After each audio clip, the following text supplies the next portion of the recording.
Muitas vezes, os insertos que nós utilizamos, eles têm uma diferença muito sutil, tá? Esse aqui são dois exemplos, né? São insertos que a Audiopacker produz, e só através do microscópio no consultório é que a gente consegue ver a sutileza, né, da diferença entre um inserto e o outro, né? Observem a ponta do inserto, um pouco mais pontiagudo, o outro a ponta um pouco mais romba. Então, por esse detalhe que eu quis chamar a atenção, é que a gente percebe como a cada momento, a cada dia, nós buscamos a excelência, né, inclusive nos nossos equipamentos, tá? Os nossos insumos, são detalhes, né? Por que que um inserto é feito com a ponta um pouco mais aguda? Porque o objetivo dele, normalmente, é desgastar de forma mais delicada, por exemplo, no entorno de um fragmento de lima, ou eu quero ter um pouco de ponta mais aguda para desgastar um retentor intrarradicular de fibra de vidro. Por isso que a característica inerente a cada inserto, ela tem uma aplicação. Isso não quer dizer que eu não possa utilizar, né, muitas vezes por necessidade e não por acesso, um inserto para outro fim. Vou dar um exemplo. Alguns anos atrás, nós estávamos fazendo, né, um churrasco, a turma de especialização aqui no meu prédio, e aí conversa vai, conversa vem, e o grupo de alunos, a gente estava falando sobre a localização de MV2.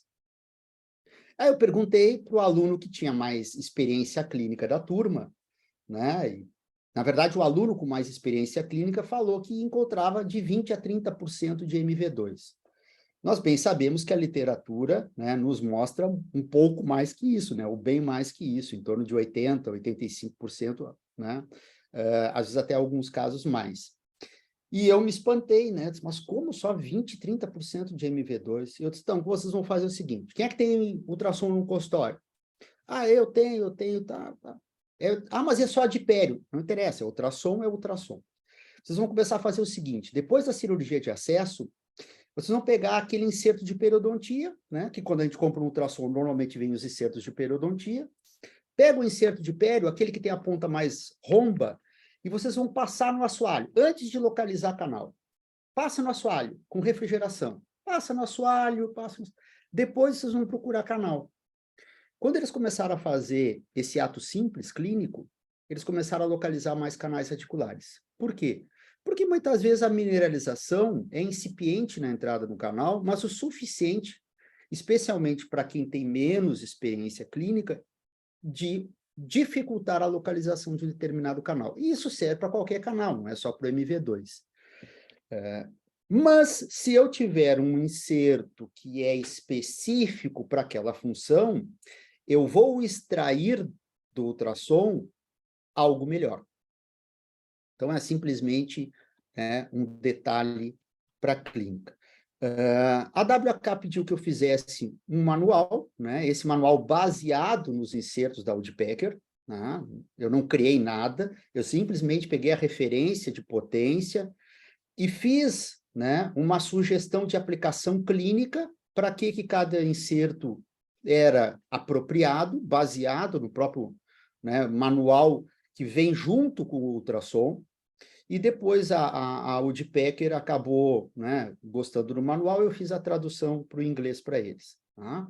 Mas isso só como orientação, né? Só no sentido de orientação, não é de determinar que tal inserto precisa obrigatoriamente ser utilizado de tal forma. É uma sugestão para quem tem pouca experiência, uma sugestão.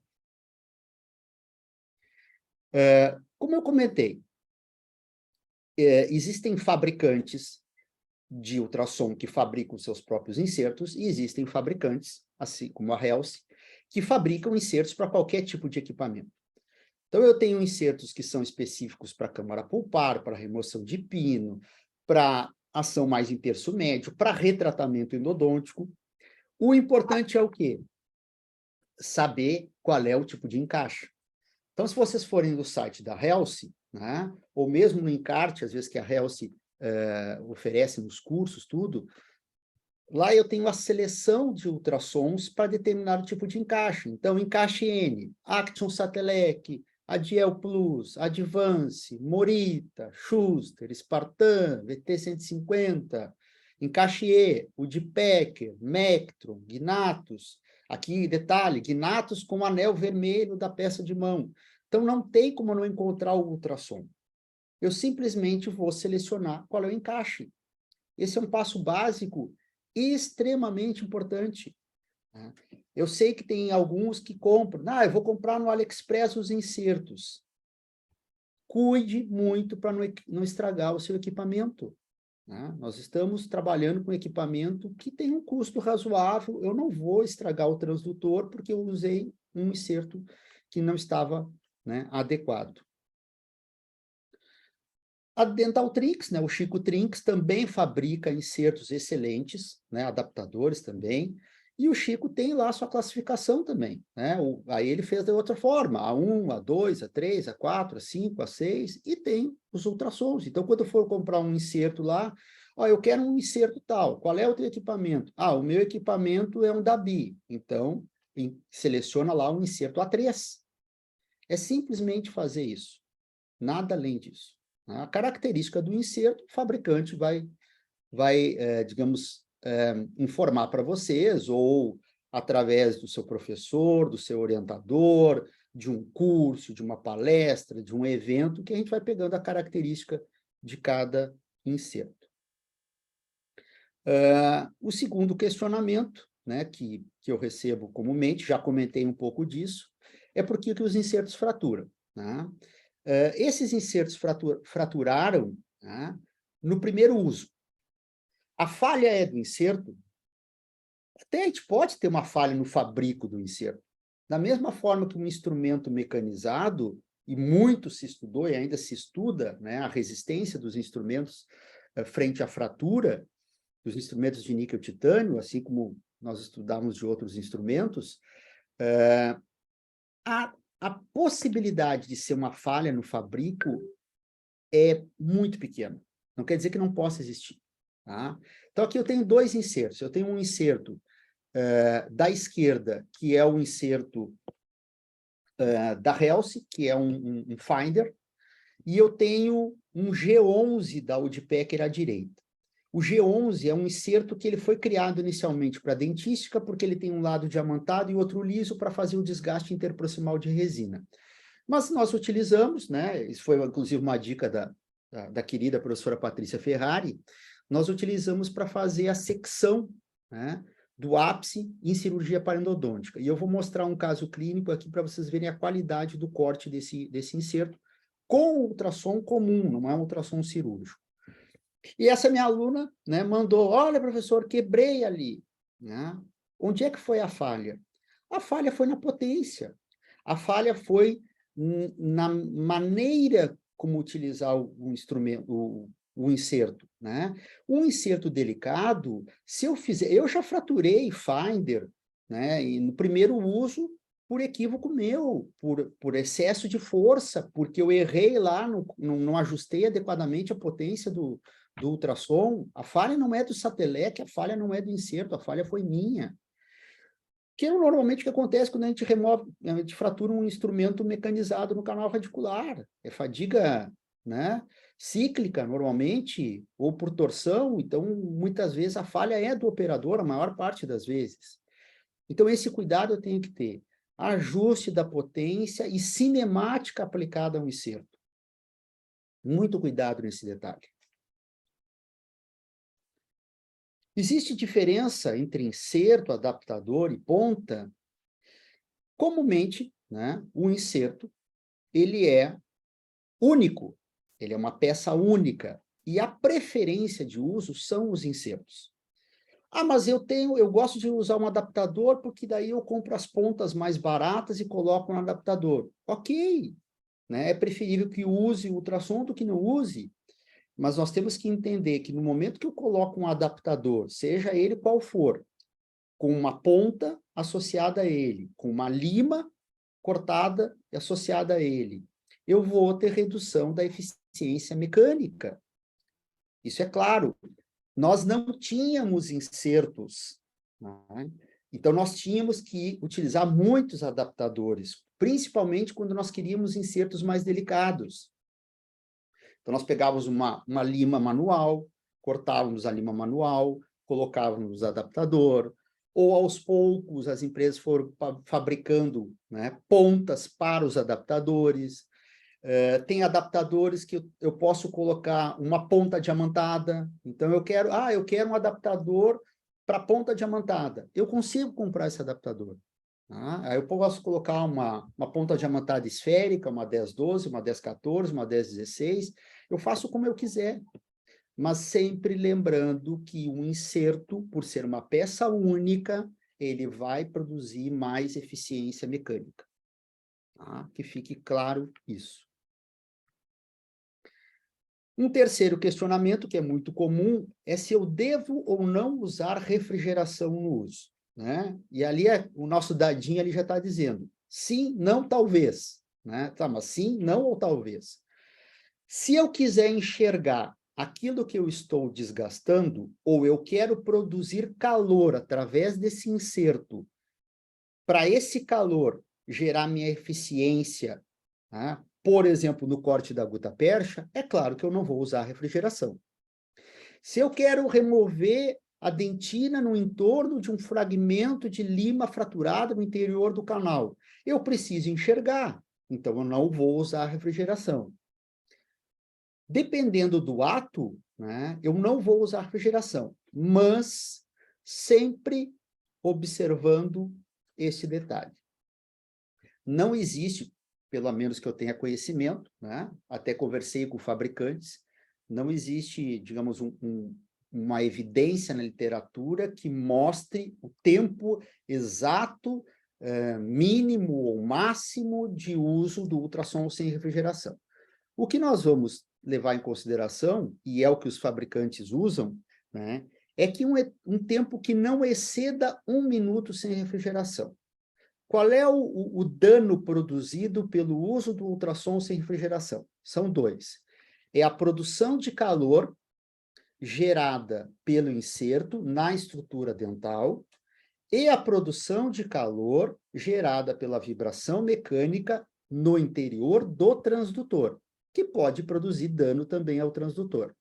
Então, o fabricante, ele recomenda que esse tempo não exceda 1 minuto. Após 1 minuto, né, sempre fazendo movimentos suaves, né, principalmente quando não está se empregando a refrigeração, que a refrigeração seja acionada para que ela refrigere o transdutor e também refrigere a estrutura dental. Quando nós utilizamos o ultrassom, principalmente associado à magnificação, a gente percebe que toda aquela sujidade interfere na visualização. Qualquer detalhe no microscópio interfere na visão, né? Seja no espelho ou na visão direta. Mais no espelho, porque em 95% dos casos a gente faz a visão, né, pelo espelho. Então, qualquer sujidade no espelho interfere na visão, no foco do equipamento. Normalmente, nós nos obrigamos a fazer essa limpeza mais frequente.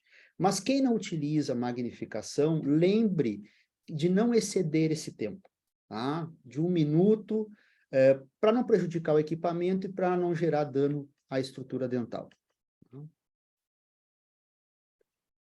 E quais são as indicações, então? Agora nós vamos para uma parte, né, um pouco mais leve, que é a parte clínica.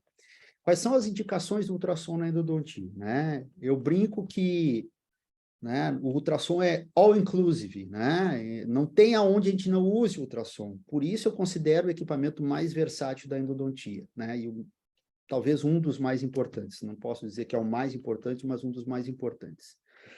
Então a gente vai, né, conversar um pouco sobre, né, cada passo da endodontia, o que o ultrassom pode nos auxiliar. No acesso endodôntico, bom, no acesso endodôntico, especialmente para quem não usa a magnificação, ele nos auxilia muito nessa remoção das mineralizações, sejam nódulos pulpares, agulhas cálcicas, que estejam soltos na câmara pulpar, muitas vezes preso ao tecido pulpar, mas especialmente aqueles que ficam aderidos nas paredes laterais ou no assoalho. A maneira mais segura de fazer isso é com ultrassom, né? Da mesma forma que o auxílio, por exemplo, na remoção do teto da câmara pulpar, né? Eu faz muitos anos que eu não utilizo pontas diamantadas ou brocas para fazer isso, né? A gente se acostuma com o ultrassom. É um pouco mais lento, mas não significativo, né, em relação a tempo, né, até porque a gente não deve ter tanta pressa para fazer procedimento, e muito mais seguro, principalmente para quem está iniciando. Eu posso perfurar um assoalho da câmara pulpar com um inserto de ultrassom? Posso, mas vou ter que me esforçar. É o que eu digo, no momento que eu insiro uma ponta diamantada ou uma Carvite com alta rotação, se eu estou na posição correta, ela vai fazer o corte normal. Se eu estou na posição errada, o estrago está ali adiante.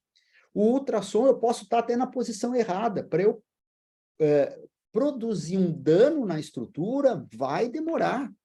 Então, ele é mais seguro. Tá? Sem dúvida, ele é mais seguro. Normalmente, para a câmara pulpar, nós optamos por insertos que são mais volumosos, e são insertos, por exemplo, tronco cônico, pode ser liso, diamantado, os esféricos ou em forma de bala, né? Principalmente para remoção, às vezes, de nódulos ou de mineralizações mais grosseiras na entrada de canal, ou remoção também associada de teto.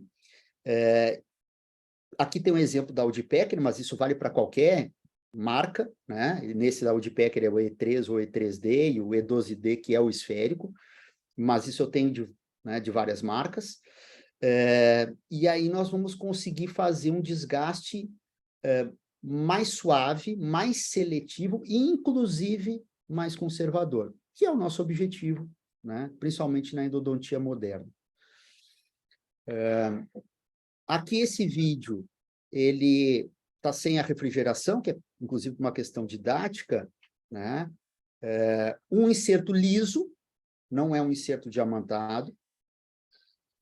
Um ultrassom, que esse é um ultrassom Schuster, né? Um ultrassom dos primeiros que eu tive, e fazendo a remoção de uma calcificação, né? Volumosa no interior da câmara pulpar. Eu consigo remover isso com um explorador ou de outra forma? Talvez eu consiga também, mas num tempo um pouco maior. Então, o ultrassom também otimiza tempo. Olha o tamanho da mineralização, né? Era grande. Quando ela está solta assim, é mais fácil, mas aderida ela é mais difícil. E isso serve para vários momentos, né? Desde ajuste de acesso, remoção de nódulos aderidos ou soltos, especialmente quando nós temos as mineralizações que nos deixam teto e assoalho muito próximos. Isso sempre é uma dúvida e digamos, um momento que quem tem pouca experiência, seja um clínico geral que faz endodontia ou um recém-especialista, o risco de lesar o assoalho. Nós sabemos que, inclusive, para busca, né, de localização de canais, o assoalho é intocável. O ultrassom ele faz um desgaste seletivo, ele diminui o risco. Não, professor, vou usar uma endosê ou uma ponta inativa. Só que, às vezes, a distância é zero entre assoalho e teto. A parte inativa da endosê, por exemplo, não corta. Então, o desgaste suave com o ultrassom é muito mais efetivo e seguro. Esse é um caso, por exemplo, que mostra ali, se a minha ponteira está funcionando aqui, não vai funcionar, talvez. Onde eu tinha uma mineralização intensa, fui desgastando aos poucos, e o resultado final é esse aqui, né? O resultado final que mostra ali, né, o quanto eu removi de tecido de forma segura. Se eu preciso aprofundar mais esse desgaste, aquele inserto de câmara pulpar já não vai servir. Então, um esférico com um tronco cônico já tem que ser substituído por algo mais delicado. Vou voltar aqui que eu passei. Eu tenho o hábito já de alguns anos de solicitar a tomografia Conimbin em todos os casos. tá? Independente do elemento dental, da situação clínica, eu tenho esse hábito, né? Não tenho tomógrafo dentro do meu consultório, né? Mas tenho o hábito de solicitar em todos os casos. Esse paciente, ele chegou numa situação de urgência, então eu não tinha acesso à tomografia, comecei a fazer o desgaste, e a gente olha, né, na radiografia inicial, que ela sugere, talvez eu tenha, né, talvez 2 ou 3, né, vamos ver se eu consigo aqui, 2 ou 3 canais radiculares, né, pelo menos é o que a imagem nos passa, né. Então, nós começamos a fazer o desgaste, né, aqui está o momento da trepanação, e todo o desgaste foi feito com, né, ultrassom, né, com esférica, e depois, né, com troncocônica e esférica. E a gente observa aquela mineralização, e aí foi desgastando mineralização. Esse é um detalhe que a gente também percebe na magnificação, que é a diferença de nuances de cor e de textura da dentina, né? Claro que isso facilita. E o desgaste foi feito. Para a surpresa, pós-tomografia, esse elemento dental 17 tinha um canal único. Tudo aquilo que nós observávamos na radiografia era mineralização. Tudo. E aí eu me pergunto, né, como fazer essa remoção de uma forma mais segura, se não com o ultrassom, né? Talvez a gente não fizesse essa remoção, e com certeza, muito, né, de contaminação ia restar nesse elemento dental. E nós diminuiríamos, talvez não, digamos assim, levássemos a zero, né, a questão do prognóstico, mas diminuiríamos, né, a probabilidade de um sucesso nessa terapia endodôntica, visto que eu tenho uma periodontite apical, já com uma reabsorção externa inflamatória, ou seja, já de um tempo, contaminação, né, de todo o sistema de canais radiculares. Então, a importância de se fazer esse desgaste, né, dessa forma. Muito se fala sobre o acesso, né, ninja. Eu prefiro o termo suficientemente invasivo, né? Eu acho que quando nós precisamos desgastar, nós devemos desgastar, né, para que a endodontia seja feita da melhor maneira possível. Mas é claro que quando eu posso ser conservador, eu devo ser conservador. Agora, fazer acesso minimamente ou suficientemente invasivo sem utilizar o ultrassom é muito complexo, porque fazer essa limpeza, né, abaixo de porções de teto que ficam remanescentes a partir de um acesso mais conservador é complexo. Para mim, o acesso suficientemente invasivo, ele está atrelado à magnificação e ao ultrassom, né? É muito complicado alguém partir para esse tipo de ação, né, sem ter, né, o conhecimento e a ferramenta para realizar, né? Até porque, né, a literatura nos mostra que a manutenção de teto, né, pelo menos até hoje, não mostra aumento de resistência da estrutura à fratura, né, e sim a manutenção de dentina no terço cervical, né? Mas isso é uma outra discussão. Então, realmente, a gente faz acesso, eu faço muito mais acesso suficientemente invasivo em estruturas de cerâmica, que são novas, né, para conservar, do que receber dentes rígidos, né, para sofrer endodontia, né? Normalmente, o que a gente mais recebe no consultório são retratamentos, são casos mais complexos, então receber um dente rígido para fazer um acesso é muito incomum, né? Então, a gente acaba fazendo, mas sempre usando a magnificação e o ultrassom. A localização de canais, né? Localização de canais, a gente não faz através do ultrassom, né? A gente procura acessar de uma forma mais fácil esses canais através do ultrassom. Localização, ou eu faço através de uma magnificação, ou eu posso usar, né, por exemplo, um endoguide, ou eu vou visualizar a presença desses canais através da tomografia Cone-Beam e vou fazer o desgaste até a entrada desses canais, através, sim, de uma maneira segura, confortável e com menos risco, né, com o equipamento de ultrassom. Muito se fala, né, no MB2 ou MV2, né, ou aqui no Sul a gente tem o hábito de chamar de canal mésio-palatino, né, mas, na verdade, a literatura, né, nos mostra que essa complexidade vai muito além do MV2, né, e a dificuldade também. É claro que talvez esse seja o mais falado, porque é presente na maior parte dos primeiros molares superiores e realmente é um canal que muitas vezes traz dificuldade na sua localização. Muitas vezes esse canal tem 2, 3, 4, 5 milímetros da sua entrada mineralizada. Ou a gente usa um endoguide para localizar, ou esse desgaste tem que ser feito às custas de ultrassom, porque colocar uma ponta diamantada ou uma carbide em direção ali, a gente tem que ter, né, muita frieza acima de tudo, para não produzir um dano. Tá? A literatura, né, mostra que realmente um canal que nós vamos deixar para trás, ele vai aumentar a prevalência, né, de insucesso, né, de periodontite apical crônica, ou qualquer outra patologia de origem, né, nessa falta de acesso, localização e tratamento desses canais.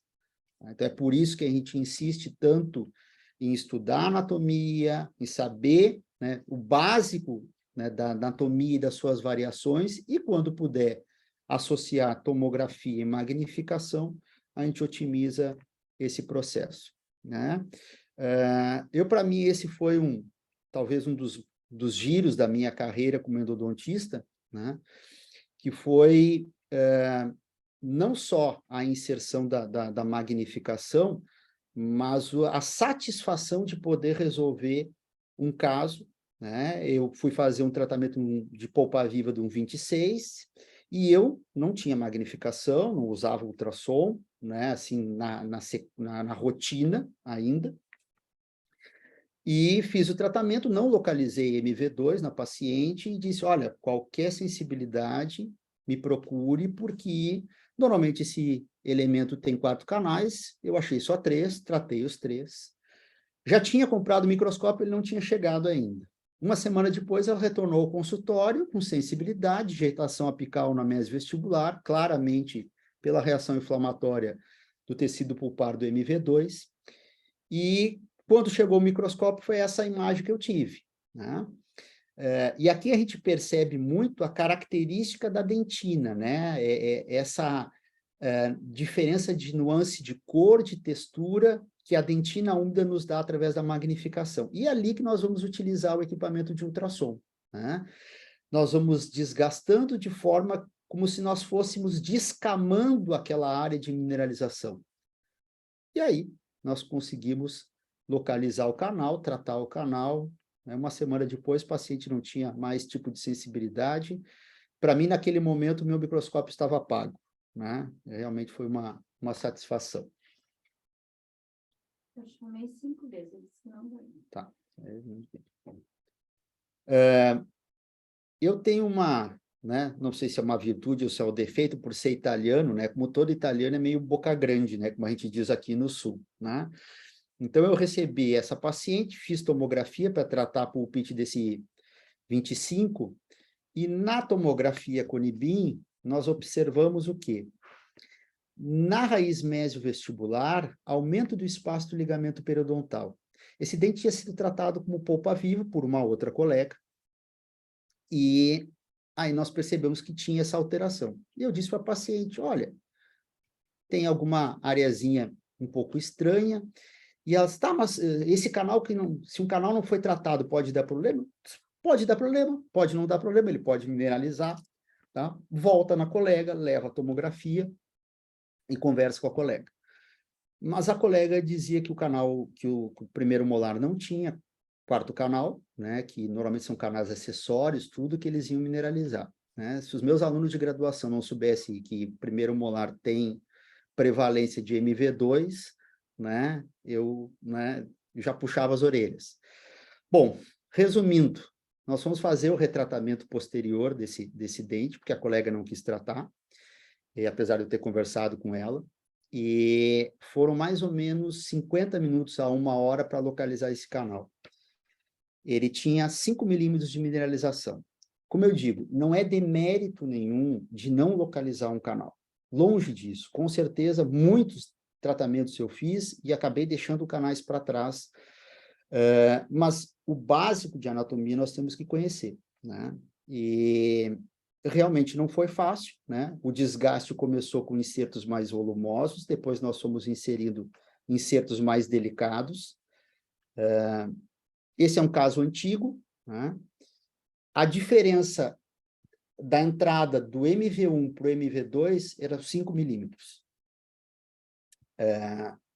Então, nós percebemos como no dia a dia nós precisamos da tecnologia para nos auxiliar na resolução desses casos.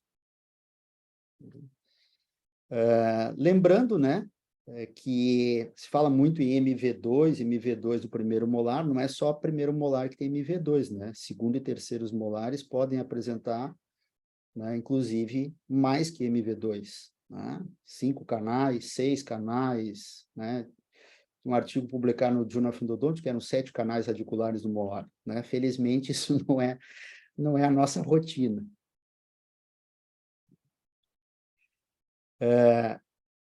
A dificuldade está para todo o elemento dental, né? Pode ser um canino, né? Uma ex-aluna de pós-graduação foi acessar o canino realmente com uma mineralização bem considerável.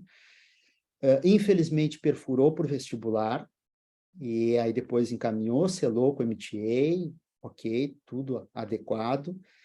E aí nós poderíamos usar um endoguide aqui? Claro que poderíamos, né? Mas eu sei que tem muitos colegas que não têm acesso à tomografia, não têm acesso a utilizar o endoguide, o paciente muitas vezes não pode arcar com o custo disso. Então, através do ultrassom, nós conseguimos, pouco a pouco, fazer esse desgaste, localizar o canal. Vejam que ele ficava quase no terço médio, no início do canal, e conseguir uma resolução da endodontia. Eu gosto muito desse inserto da Health, que é o Finder. Não é, digamos, obrigatório usar magnificação para usar o Finder, mas é claro que ele faz um desgaste muito mais suave e delicado. Então, principalmente quando nós precisamos trabalhar em nível de terço médio, tá?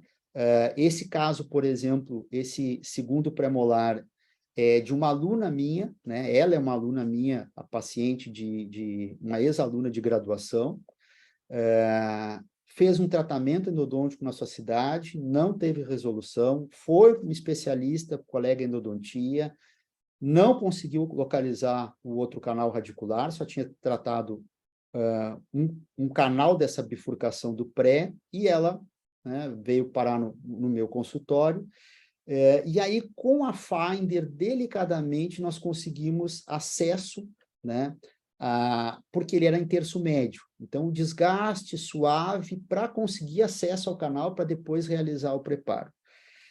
Então, é um instrumento que facilita muito, ele tem a ponta diamantada, tem que ter muito cuidado para não exceder na cinemática, então fazendo movimentos bruscos, que senão ele vai fraturar. Cuidar muito na potência. No Satellec eu uso no 8, e em outros equipamentos que vão até 10, seria em torno de 3 ou 4, né, ou 30% e 40% de potência, mas sempre lembrando daquele teste que a gente faz, dependendo do seu equipamento. Movimentos suaves. Conseguimos, por exemplo, remover pino de fibra de vidro com ele? Sim, também, de uma forma mais delicada, mais suave do que insertos mais volumosos, mas também, né, principalmente em áreas mais profundas, usar esse inserto. Um inserto que eu gosto muito, né? E aqui na imagem da área de mineralização, que, inclusive, na tentativa de localizar, foi feito um degrau. Aí nós conseguimos localizar, e aqui vocês veem o momento da obturação, mostrando que existia, inclusive, uma diferença de altura e de localização dessa bifurcação. Ela não era aquela bifurcação clássica, né? Então, realmente, um caso complexo e que, se não é o ultrassom, para conseguir acesso, é muito difícil, né? É quase tentativa e erro. Então, mais né, um exemplo de que ele nos ajuda, que o caso concluído, verifiquem que a bifurcação era, né, em terço médio, né? Então, um caso que realmente dificulta um pouco. Eu posso usar, então, o ultrassom para preparar canal radicular, né? Às vezes, canal radicular que tem uma anatomia diversa, mesmo sendo único. Não, os trabalhos já mostraram, né, lá no início, que um inserto de ultrassom, o ultrassom não serve para preparar canal radicular. Porém, ele é um excelente auxiliar na complementação do preparo. Por quê?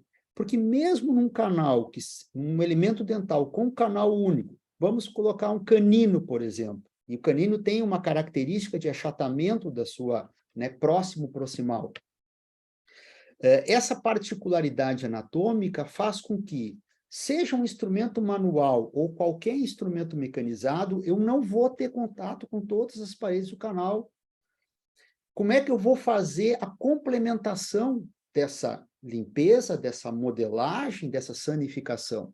Através do emprego do ultrassom. São inúmeros estudos que nós temos na literatura que comprovam que, independente do sistema, como nesse estudo, né, junto com o professor Paul Damer, né, onde foi utilizado BioRace, ProTaperNex e Genius, né, 3 sistemas mecanizados. Olha quanto de percentual que nós não conseguimos toque, né? Então, existem inúmeros trabalhos na literatura mostrando, né? Mesmo em canais únicos, existe essa nossa limitação, né? De não tocar em todas as paredes. Como é que eu faço, então, para auxiliar isso? Complementação com o ultrassom. E se eu não toco nas paredes? Trabalho do professor Siqueira, né? Se eu não toco nas paredes, né, eu vou ter o quê? Manutenção de contaminação, né? E isso nós estamos falando assim, ó, pode ser até bactéria planctônica. Se for em biofilme, então, né, mais dificuldade ainda. Se for retratamento, mais complexo ainda. Quantas vezes, né, o nosso aluno lá, ou nós mesmos, né, fazendo um retratamento de um central, né, muitas vezes usávamos uma lima manual de segunda, às vezes até de terceira série, e raspa na parede, alisa a parede, não sai mais nada, radiografa, guta na parede, né? Porque é uma reentrância. Será que embaixo daquela guta percha, daquele cimento, eu não tenho túbulos dentinários repletos de contaminação? Pode ser que sim, pode ser que não. Será que isso pode interferir no resultado do meu tratamento? Pode ser que sim, mas pode ser que não. O meu objetivo é tentar fazer com que eu acesse e descontamine, né, a maior área possível dessa microanatomia, com todas as limitações que nós temos. Essa foi também uma ex-aluna que me ligou chorando, né, dizendo que o seu dente tinha sido fraturado ao meio, ela tem bruxismo, é uma periodontista, e, professora, minha restauração está fraturada, me fraturou meu dente, calma, vamos fazer uma tomografia, vem para Santa Maria, vamos analisar. Radiografia é essa, endodontia, ela já tinha sensibilidade, foi feita por uma colega endodontista, bem realizada endodontia, e depois desse momento que ela teve a trinca na restauração. Quando ela falou trinca na restauração, eu me preocupei, porque eu realmente achei que ele tinha uma fratura vertical. E associando tomografia com avaliação, né, através da magnificação, a gente começa a entender alguns processos que acontecem no dia a dia clínico. O que a tomografia nos mostrou? Eu tenho uma periodontite apical crônica que ela não é exatamente apical, ela é no terço apical, mas mais lateralmente. Se a gente observa primeiro o corte sagital ali, bem na esquerda, onde a seta está apontando, aquilo não é um outro canal, aquela imagem. Na verdade, o que eu tenho? O que é também comum na anatomia, que são canais distais extremamente achatados, ou ovalados, ou em forma de 8, né? Isso é comum, né?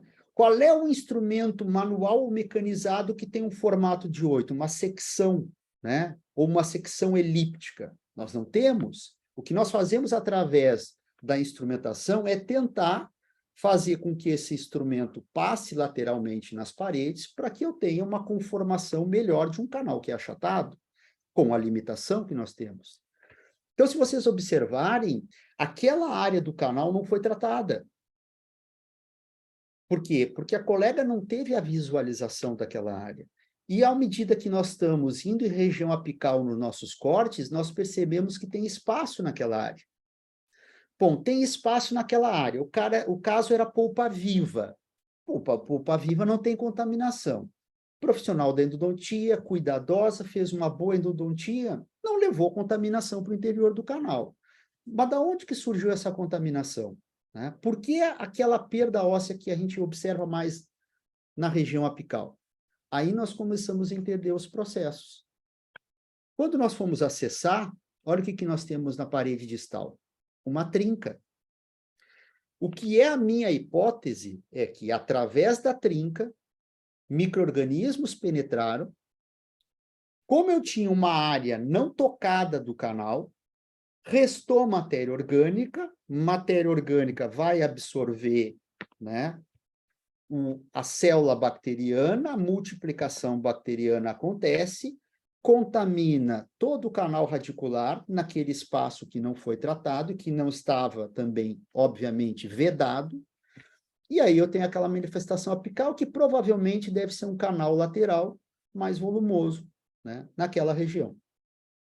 Aí a importância no momento do preparo de ou lembrar da característica anatômica de achatamento de alguns elementos ou canais radiculares e tentar fazer, através do ultrassom, a melhora nessa modelagem do canal, né? Para poder remover matéria orgânica contaminada ou não contaminada e ter uma previsibilidade maior do tratamento. Se for o caso aqui como retratamento, mais importante ainda de produzir esse tipo de desgaste. Esse estudo que é recente, né, ele usou Reciproc Blue e ProDesign e Logic para fazer preparo em canais achatados, para ver se produzia raspas de dentina. E realmente produz raspas de dentina, e eles associaram um outro inserto da Health, que é o Flat Sonic, que é o R2, que é muito usado para retratamento, com o objetivo de verificar se o uso desse inserto auxiliaria a remoção, né, desses debris produzidos pelo preparo. E, obviamente, esse inserto também ajudou. Então, a importância de usar o ultrassom no preparo e não só no retratamento de canais achatados. É mais uma evidência que mostra, né, como é importante nós empregarmos na rotina o nosso equipamento de ultrassom. Bom, quando nós falamos em retratamentos, né, é óbvio que a dificuldade é maior, especialmente quando, frente ao retratamento, nós temos a associação de uma periodontite apical crônica, ou seja, uma contaminação de todo o sistema de canais radiculares. Então, nós primeiro precisamos remover toda esse material residual, ou pelo menos tentar remover, do espaço maior e dos microespaços, para depois produzir uma descontaminação final. Casos como esse, né, que o canal foi obturado, aqui eu brinco com os meus alunos que parece que esse caso foi obturado com miojo, né? Parece assim que é, né? Ou o professor Figueiredo costumava usar um termo, né? Obturação pneumática do canal, que era coniar. Né? É claro que num caso desses, a remoção desse material é muito mais fácil. Né? Nós observamos ali periodontite crônica, já com perda de tábua óssea vestibular. Eu gosto muito desse sistema, né? Apesar de usar o ultrassom, eu uso no início, muitas vezes, um sistema mecanizado. Usei muitos anos para taper retratamento. Já usei outros sistemas, como o da MK Life. Hoje, gosto muito de usar o ProDesign Logic RT, da Easy, que me dá um volume de material, né, instruído muito bom, com um tempo também adequado, e depois eu complemento com o ultrassom. Tá? Eu não tenho mais o hábito de usar solvente, porque eu também sou da linha lá da escola, né, de Amsterdã, onde o solvente produz, né, um outro produto, né, um subproduto, e esse produto pode impregnar túbulo dentinário. Então eu concordo um pouco com essa filosofia, eu não uso solvente. Então eu uso desobturação mecânica do canal, com instrumentos e com ultrassom. Tá? Nesse caso, um caso mais simples, né, de remoção, olha os cones acessórios removidos, a característica da coloração dele, provavelmente com contaminação. Aqui o caso concluído, né? Muitas vezes eu gosto de fazer um plug apical com biocerâmico para facilitar o processo de obturação, mas não é o nosso objetivo de discussão aqui. Né? O caso inicial final e a preservação, que é aquilo que a gente, né, procura. Gosto muito tanto do R1, que é a Clear Sonic, Flat Sonic, que é a R2 da Helsi. A Helsi também tem a Flat Round, que é uma mais achatada para áreas que eu preciso um desgaste um pouquinho maior, microístimo, tá? Uso menos a Flat Round, né? Gosto mais da R2. Esse instrumento da Trinx, né, do Chico Trinx, ele tem a mesma parte ativa da R1, da Clear Sonic, tá? Só que ele é um instrumento que ele tem a possibilidade de ter uma parte, digamos assim, um intermediário mais longo, e a ponta é menor. Então, para quem trabalha com magnificação, né, o professor Carlos Murgel elogiou muito esse inserto. Para quem trabalha com magnificação, para remover mais profundamente material obturador, eu gosto muito desse inserto. Acho um inserto bem interessante. Ele tem a versão do intermediário mais curto, tá? E eu, particularmente, gosto de fazer refino na desobturação com esse inserto mais longo, tá? Mas é uma questão de gosto pessoal. Tá? Muitas vezes, a importância do ultrassom no retratamento não é só a remoção de material, né? É o acesso a canais que não foram tratados, é desgaste de dentina. Observem o premolar ali com o canal palatino que não foi tratado, com a área de istmo contaminada, a união de MV1 e MV2, a guta percha na parede de um canal amplo. Muitas vezes, se eu não utilizar o equipamento de ultrassom, eu tenho dificuldade de remover. Eu posso remover com um explorador longo, às vezes até com uma lima, inserir entre a parede e a guta, e essa guta deslocar, também pode. Um canal, né, que a gente não trate, né, vai mostrar, e é muito comum, não localizar canais médio-mesiais de molares inferiores. Esse caso mostra isso, né, num retratamento onde eu tinha guta, embaixo da guta dentina, né, numa área de istmo, remove a dentina, eu encontro o canal mesomedial. Tudo feito com ultrassom. Tá? Tudo feito com ultrassom, com desgaste conservador. Área de istmo não, mas eu tento tracionar o meu instrumento mecanizado para a área de istmo. Ok. Tá? Mas se eu não utilizar um inserto, né, de proporção adequada àquela área de istmo, e eu não estou dizendo que isso é fácil, fica mais difícil. Observem a área de istmo limpa do premolar depois de retratado. Né? A área de istmo, eu tenho insertos que normalmente são específicos para isso. Tá? A Helsi tem, o Chico Trinx tem, a Audipecker tem, a CV Dentus tem, a Satelec tem, né? Eu tenho de várias empresas insertos que eles não são tão longos, são mais delicados do ponto de vista de diâmetro, mas eu posso imprimir uma certa potência porque ele tem um pouquinho mais corpo de metal. Se ele fosse mais longo e eu coloco mais potência, eu tenho mais chance de fraturar. Como a gente vai ver, insertos para desgastar o entorno de instrumento fraturado. Como eu disse anteriormente, nós temos que ter um pouquinho mão de Tarsila do Amaral, né?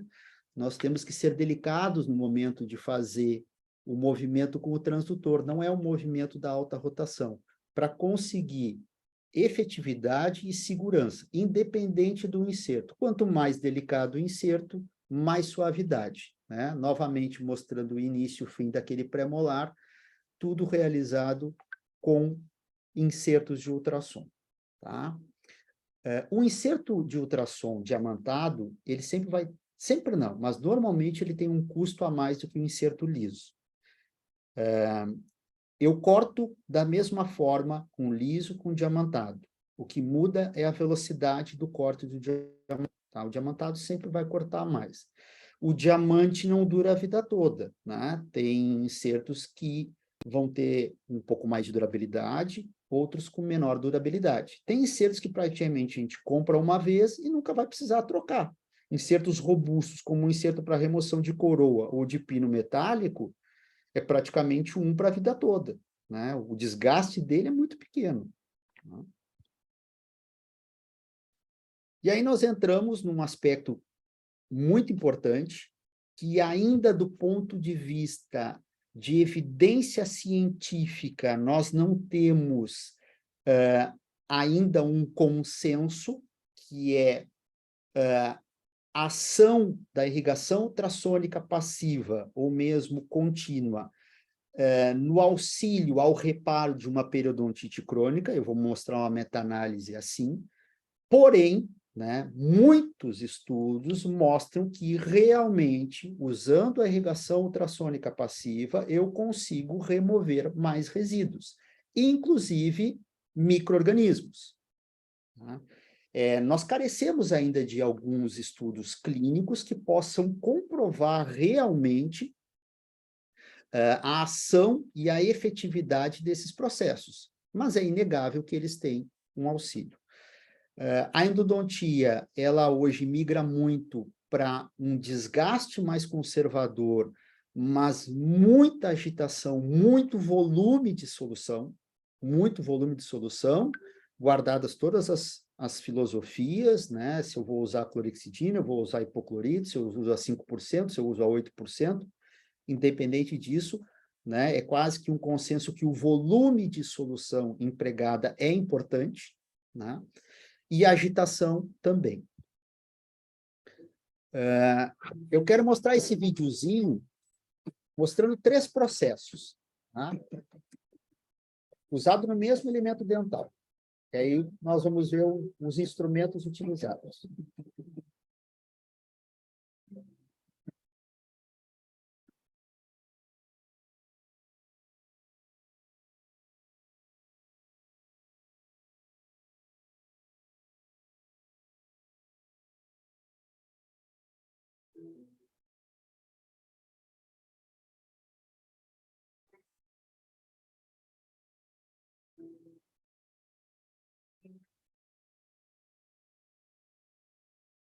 Nós usamos ali XP Endofinisher da FKG, usamos o Easy Clean da Easy e usamos o inserto para apoio, o E62 da Audipec.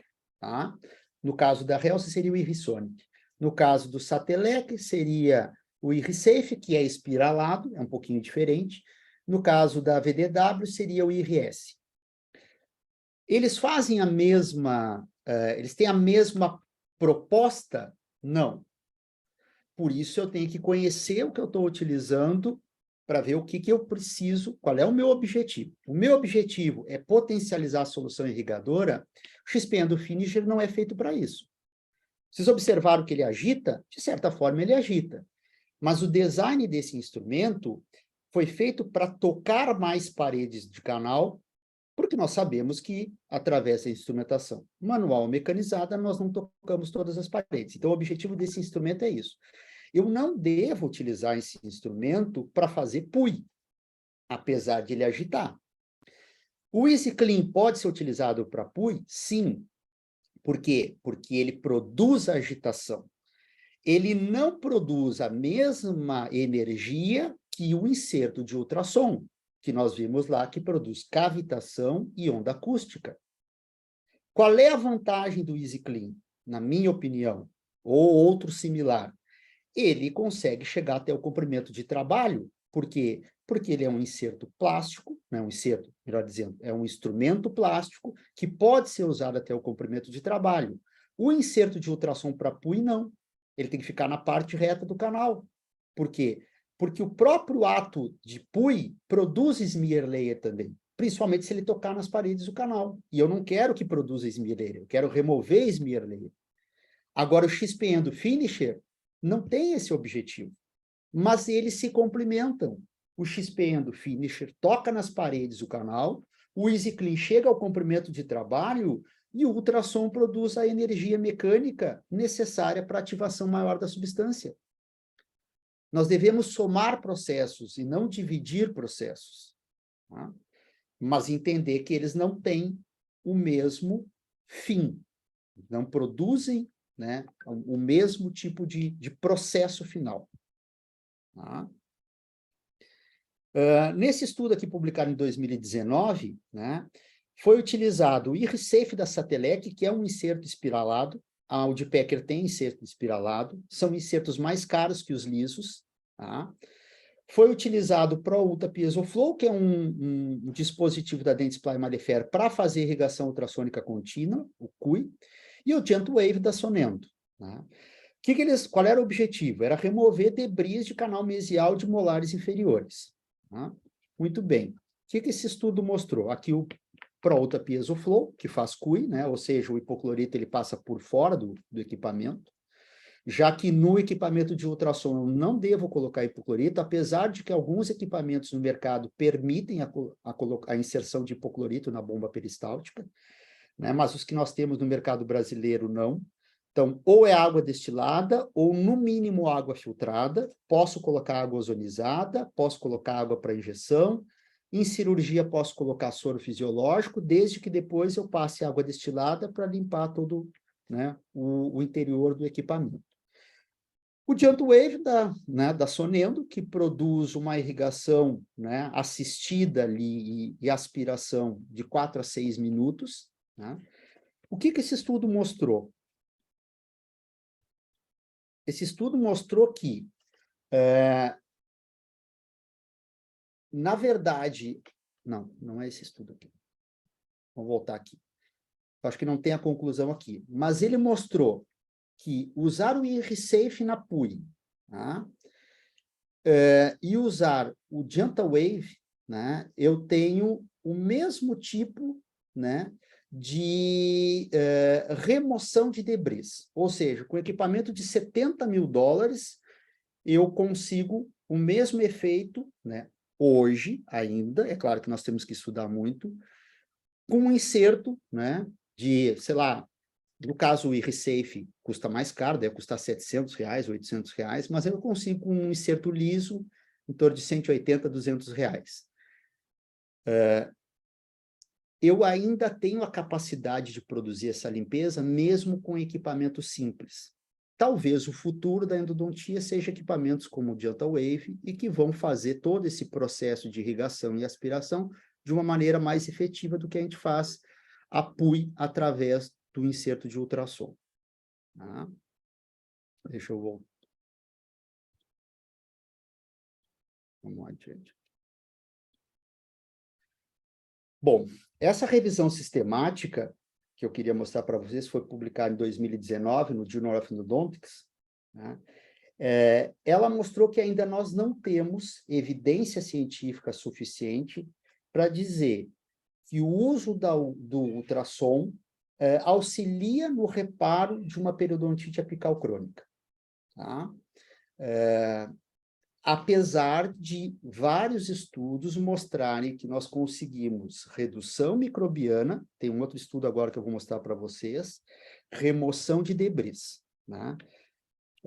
É claro que nós sabemos que muitas áreas de endodontia nós precisamos evoluir para comprovar protocolos que nós usamos, né? Eu fiz questão de trazer isso, né, porque a literatura embasa o que nós realizamos no dia a dia, tá?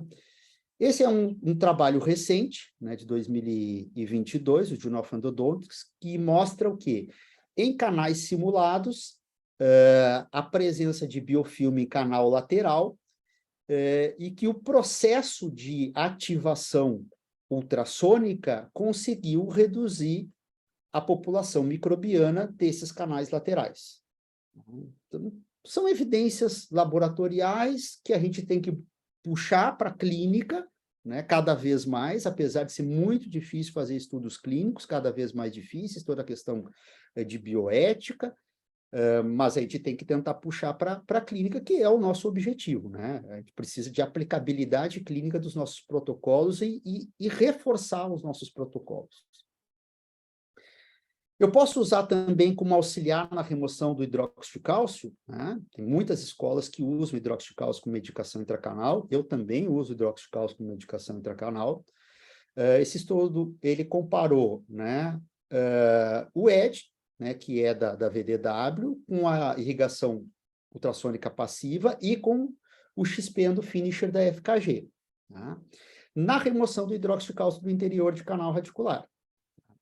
Quando a gente remove hidróxido de cálcio da maneira convencional, que é agitando com o instrumento manual, e depois a gente olha esse canal através da magnificação, a gente percebe como fica resíduo de hidróxido de cálcio. E a gente fica se perguntando, né? Bom, será que esse hidróxido de cálcio remanescente nas paredes do canal, antes da obturação, pode produzir algum efeito negativo no processo de obturação? Pode.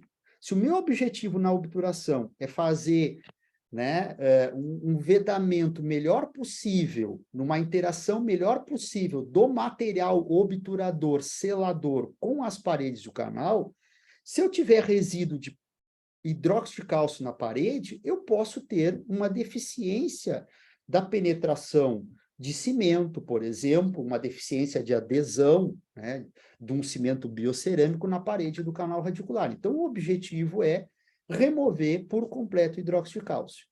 E remoção completa ou quase que completa do hidróxido de cálcio é com ativação. Simplesmente com o instrumento manual agitando, fica resíduo de hidróxido de cálcio.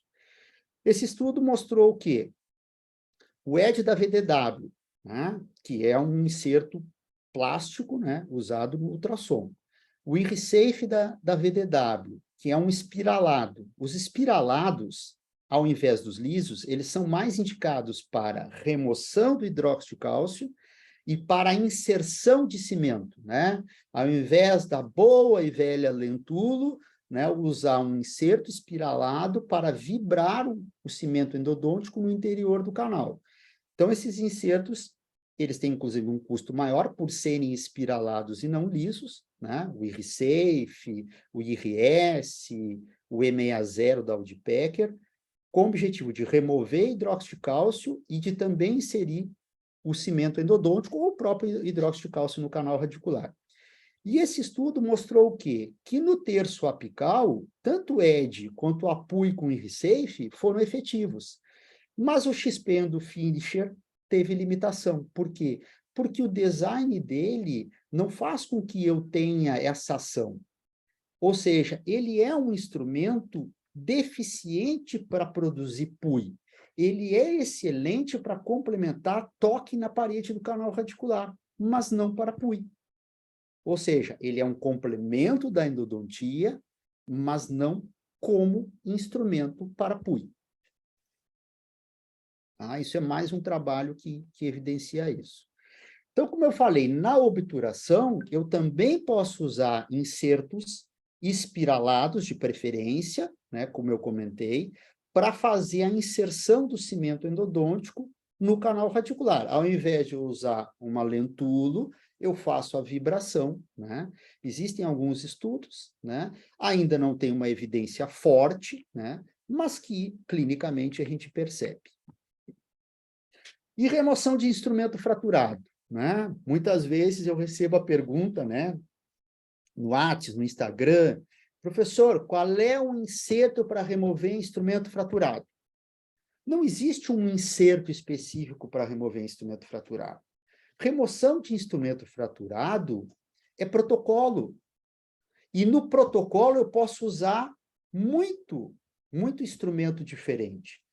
O protocolo de remoção de instrumento fraturado, né, e aqui eu me inspiro muito no professor, né, Yoshi Terauchi, né, eu tive o prazer de ver a palestra dele em 2015, de vez em quando tenho contato com o professor também, primeiro, ampliar a entrada do canal. Eu preciso acesso, eu preciso enxergar o fragmento fraturado. Depois, eu preciso desgastar no entorno do fragmento. Terceiro, eu preciso ou pinçar esse fragmento através de algum dispositivo ou agitar esse fragmento para que ele saia. E todas essas fases eu posso usar diferentes tipos de instrumento e diferentes tipos de inserto. Por exemplo, para ampliar a entrada do canal, eu posso usar abridor de orifício, eu posso usar brocas especiais, eu posso usar limas de preparo de terço cervical, eu posso usar inserto de ultrassom. Tá? Para desgastar o entorno do fragmento, eu posso usar inserto de ultrassom, eu posso usar trefinas, tá? Eu posso usar dispositivos que façam esse desgaste. E para remover, eu posso usar um inserto associado a uma solução, que pode ser DTA, que pode ser a própria água destilada em volume do ultrassom para remover. Eu posso laçar esse fragmento, eu posso usar uma cânula com super bonder para remover esse fragmento. Existem várias maneiras de fazer isso. Então, não existe um inserto para remover instrumento. Existe um protocolo, onde eu posso usar vários tipos de inserto. Aqui, professor Yoshi, né? O professor Yoshi tem o kit dele de remoção de insertos, onde eu tenho microlaço de aço, eu tenho exploradores longos, eu tenho vários insertos, né? Eu tenho broca para ampliação de abertura, né? De terço médio, eu tenho insertos, eu tenho inclusive uma borracha para fazer o polimento desses insertos, ou do explorador longo para fazer essa delicada remoção de dentina no interior, né? No entorno, melhor dizendo, do fragmento. Tá? Existem, claro, existe o endocowboy para fazer essa remoção, existem outros conjuntos de instrumentos para fazer remoção de instrumento fraturado. A Dental Trinks, através do Chico, ela desenvolveu um instrumento que eu conhecia só ele manual, que é uma microcureta que a gente usa em microscopia, mas ele desenvolveu um inserto que é cureta, né? E esse inserto, né, que é esse TRI00FM, no caso esse FM, porque ele é frontal mesial, né? Ele tem a curvatura para mesial, para distal, né, frontal, mesial, distal, palatino, né, ele tem para várias, né, direções essa microcureta. Para que serve essa microcureta? Inclusive no Dental Canal, eu não me recordo do professor que mostrou isso num curso, não recordo. Não vou falar para não falhar. Ela serve para desgastar a dentina no entorno do fragmento. Então, principalmente quando o fragmento está curvado, a gente desgasta o fragmento, a dentina, mais na região, primeiro, voltada para a furca, para depois na região oposta. E ele facilita bastante esse tipo de desgaste. Ele também tem esse TRI13, que ele é longo, são 24 milímetros de comprimento de parte intermediária, e uma parte ativa bem aguda para fazer o desgaste da dentina no entorno do fragmento. Professor Valadão, que é um parceiro da ISE, um querido, o professor desenvolveu também um kit de trefinas, tem 3 trefinas manuais e 3 trefinas mecanizadas, em baixa rotação, também a gente usa para fazer esse desgaste. A MK Life também tem um jogo de trefinas. Nós vamos ver aqui um outro dispositivo que a gente usou, né? Eu não vou passar esse vídeo para a gente não passar do horário, ele só mostra a fratura de uma protaper nex, uma X2, e a remoção através do dispositivo do professor Yoshi. Mas quero deixar tempo para a gente conversar. Aqui alguns casos clínicos, claro que remover instrumento manual é muito mais fácil do que remover um instrumento mecanizado. Existe um custo biológico dessa remoção. Se eu não precisar remover, eu não removo. Se eu passei pela lima, se eu descontaminei, eu não preciso remover. Nós sempre vamos ter um custo biológico do desgaste. E é aí que entra a delicadeza do inserto de ultrassom, para não fazer esse desgaste excessivo. Aqui era uma lima manual, na região apical ali da mesovestibular do primeiro molar, do 16, né? Foi removido nesse protocolo somente de ultrassom e agitação do inserto de PUI com EDTA para remoção desse fragmento. Aqui uma mecanizada fraturada no terço médio, né? Esse aqui até saiu relativamente rápido, foram 40, 50 minutos de remoção. Tá? Às vezes, quando a gente não tem um inserto adequado, né, e a necessidade exige, a gente inventa, né? Todo o profissional da odontologia gosta de inventar alguma coisa. E aqui né, o professor foi inventar de remover aquele instrumento fraturado. Eu desobturei o canal distal e fui remover o instrumento fraturado. Eu não queria desgastar a dentina no entorno, né? O que eu fui pegar para fazer esse desgaste? Um instrumento de PUI. Instrumento de PUI não é para desgastar a dentina, mas eu queria fazer um desgaste bem suave. O que aconteceu? O óbvio que aconteceu, né? Fraturou. E não bastasse a fratura daquele inserto de PUI, o fragmento do inserto foi parar no ápice do canal que eu tinha esvaziado, que agora está com hidróxido de cálcio, porque a hora que bate o desespero, a gente coloca a medicação, fecha e manda o paciente embora. E aí a gente senta na tomografia, vai estudar o que fazer. Na outra sessão, né, os dois removidos, né, felizmente. Portanto, sempre bloqueiem com... Pode ser teflon, pode ser uma esponja, até uma bolinha de algodão, eu não gosto do algodão por causa da fibra. Bloqueiem o canal que está vazio, para não, na hora da remoção do instrumento fraturado, ele não voar, né, para o canal que está vazio, e vocês terem que remover do outro canal, né? Então, a gente aprende muito mais com os erros do que com os acertos. Fazia tempo que eu não via lentulo, né, fraturado, né? Aqui foi uma lentulo fraturada, quando a colega foi colocar o cimento endodôntico, e aí ela tentou tirar a lentulo, não conseguiu, a paciente teve dor, porque ela tinha periodontite crônica, a paciente aluna de último semestre da odontologia aqui de Santa Maria, da universidade particular aqui. Removemos com insertos, né, a guta ao redor da lentulo, e aí com o dispositivo de laço, que hoje a MK Life vende, né, nós fizemos, né, o laçamento, né, dessa lentulo, que é uma maneira mais fácil de remover do que através da agitação. Tá? De brinde, durante a irrigação ali, veio um instrumento manual fraturado, que provavelmente foi um instrumento que ela usou para tentar tirar lentulo, e aí fraturou o manual, e aí ele veio de brinde ali na irrigação. Tá? Laço no Rio Grande do Sul a gente usa assim, né? Mas o objetivo final é remover. Tá? Tá ali na ponta do laço, né? A lentulo ali, o canal vazio, felizmente, o resultado.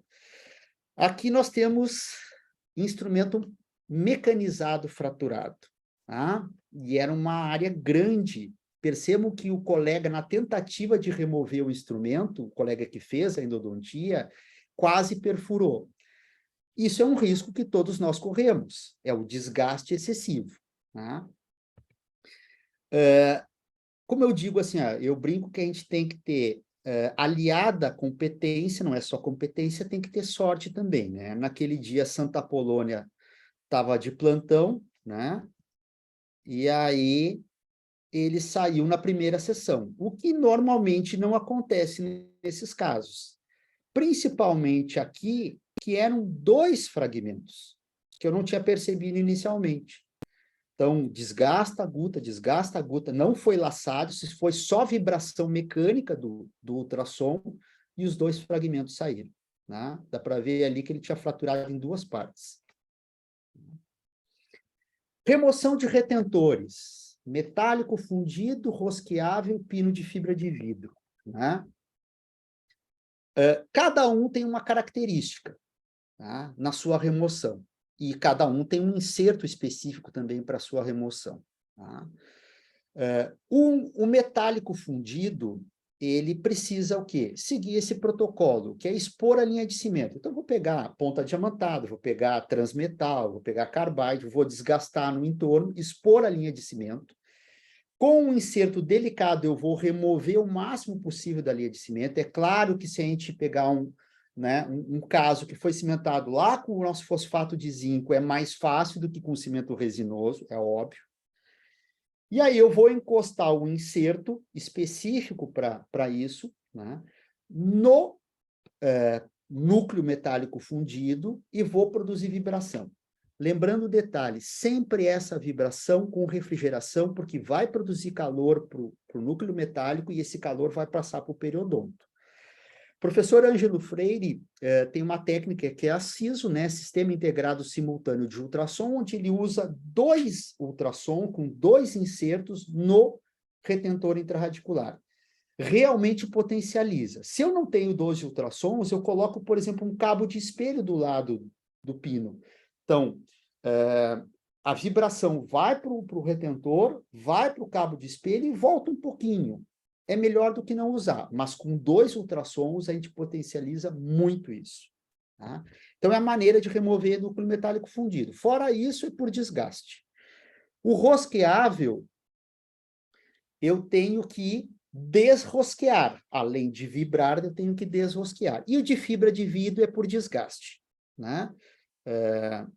Aqui um caso de pino rosqueável, né? Eu posso usar insertos mais volumosos para reduzir a resina, né? E aqui o G7 e G8, o G7 é mais para coroa, o G8 é mais para o pino metálico, e eu quero mostrar esse caso para vocês. Vamos ver se eu volto aqui, eu fico na tela maior aqui. Vamos ver se ele vai para a tela maior.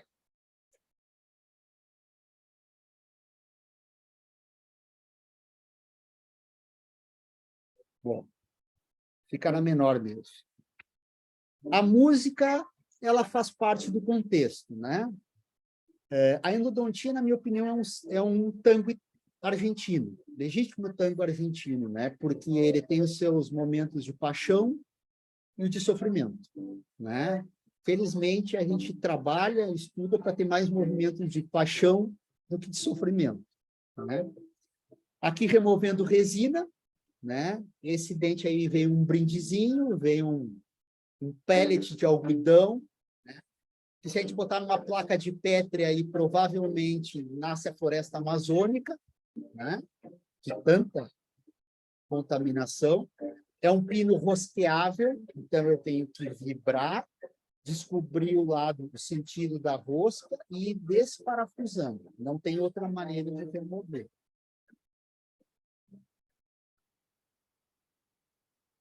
Olha o estado do algodão que estava ali.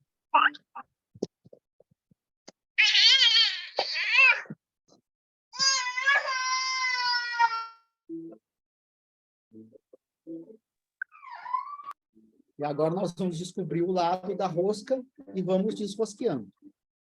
E aí o retentor vai ser removido. Pino de fibra de vidro, desgaste. Né? Desgaste, de preferência em insertos diamantados, começando pelos mais calibrosos, indo pelos menos calibrosos e mais longos para fazer esse desgaste. Aqui eu tinha uma fístula nesse caso, né? Observando aqui a resina, bem embaixo ali na cervical, depois a fibra, E, por último, a gutapercha removida. Tá? É muito mais seguro para fazer essa remoção. O caso concluído. Em reabsorções, nós usamos muito para quê? Para auxiliar a remoção do tecido de granulação. Então, é muita agitação para limpeza. Aqui um caso, também um ex-aluno, podem ver que os ex-alunos acabam parando no consultório dos professores, que o professor lá de Marx não deve ser diferente também, né, como pacientes. Reabsorção dentinária interna com comunicação periodontal, né? Muita agitação, muita lavagem desse tecido de granulação, a obturação, né? O selamento ali com biocerâmico. Um outro caso onde é muito importante também o uso do ultrassom, aí uma reabsorção onde a gente tem uma dimensão menor de canal radicular, um incisivo inferior, uma reabsorção interna também extensa, sem comunicação, né, com o periodonto lateral. Nesse caso, nós optamos pelo Biodentine, porque ele funciona como uma dentina artificial, né? Então ele vai produzir um pouco mais de resistência à estrutura, né? O ultrassom na cirurgia parendodôntica, ele é fundamental, né, para os processos de hoje. Existem ultrassons que são cirúrgicos, eles têm um transdutor mais volumoso, porque ele vai ter uma frequência maior e eu vou poder imprimir uma potência maior para cortar com mais facilidade tecido duro. Mas, como eu falei para vocês, nós podemos utilizar o convencional para fazer cirurgia parendodôntica, desde retropreparo até apsectomia.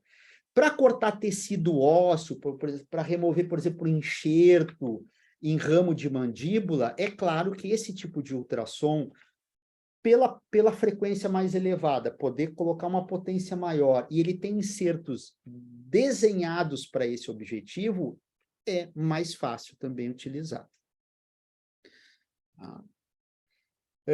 Esse caso aqui, nós fizemos retratamento, não tivemos sucesso no retratamento pela manutenção da fístula, né?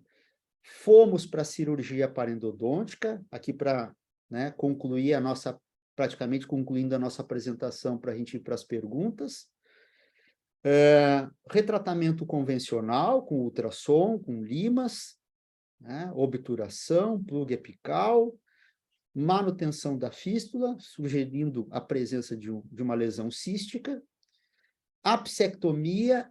Nesse caso, nós usamos, inclusive por sugestão da professora Patrícia Ferrari, esse inserto que é o G11, que é um lado diamantado e outro liso, e eu fiz questão de fotografar com o microscópio, né, a lisura do corte, porque isso é importante em paredodôntica, né?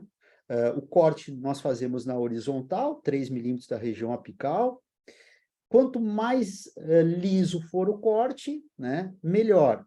Então, ele se mostrou bem efetivo com esse objetivo também de fazer, né, essa apsectomia. Tá? Em ultrassom convencional, no caso, o ultrassom foi o 600, utilizando, no caso, o soro fisiológico como solução. Bom, eu gostaria aqui já de começar os meus agradecimentos, tá? Mostrando aqui um pouco da onde eu vivo, da onde eu moro, Santa Maria, no Rio Grande do Sul. Foi a primeira cidade do interior do país a receber uma universidade federal, Universidade Federal de Santa Maria, que eu tenho muito orgulho de ter feito a minha graduação. É a segunda cidade no país com maior contingente militar, só perde para o Rio de Janeiro. Então, é um polo estratégico de defesa. Foi uma cidade construída muito em cima também através da educação e da ferrovia. Nós temos, inclusive, aqui em Santa Maria, uma vila belga, que foram dos engenheiros belgas que vieram construir a ferrovia e tinham as suas casas construídas perto da ferrovia. Então, nós temos uma característica de arquitetura única, né? São casas com uma coloração diferenciada. Nós mantemos esse patrimônio aqui. Infelizmente, a rodovia hoje em todo o Brasil, ela não é o que era aquela época, né? O que é triste. Da mesma forma que é muito triste a minha cidade ser reconhecida como uma cidade da tragédia, né? Da Boate Kiss, onde nós perdemos 242 pessoas, né? Só para quem estava aqui sabe como foi passar por isso. Inclusive, a Netflix está lançando agora um documentário, e eu vi o trailer documentário, eu me arrepiei no momento que eu vi, porque a gente sofreu muito com essa tragédia. Então, infelizmente, ela não é conhecida só por essas características, e sim pela tragédia. Aqui é o espaço que eu tenho para cursos, né? Eu ministro cursos no 5º andar, a gente tem um espaço para cursos, eu tenho meu consultório ali também. Então, a gente faz cursos de imersão em microscopia, em endodontia, em ultrassom, né? Em turmas maiores, turmas menores. É uma das coisas que eu gosto muito de fazer, além de clinicar, é tentar passar um pouquinho daquilo que eu recebi ao longo da minha vida, né? Dos meus mestres, que eu recebo ainda, e eu acho que eu me sinto muito lisonjeado de ser professor, né? Não foi uma coisa que eu busquei na minha vida, eu digo que a docência caiu de paraquedas um pouco, né? Foi um convite do falecido professor Orlando Limonge, da UBRA, que quando eu estava terminando a especialização, ele chegou para mim: Charles, não quer dar aula? Foi um choque para mim. Tu sabe, conversa em casa, tem a patroa, né? Que a partir do semestre que vem tem que fazer o mestrado. E aí eu embarquei nessa e não me arrependo, muito pelo contrário, né? Acho que não seria tão feliz na minha profissão se não fosse a docência para me instigar, para me puxar, para ter essa relação. Eu, claro que, né, como todo mundo, tem as suas limitações, né? Inclusive, eu digo, eu sou um aprendiz na questão do ultrassom, eu tenho muita coisa que aprender. Eu fui conversar com colegas meus engenheiros para entender um pouco de física, para retomar, né, alguns conceitos.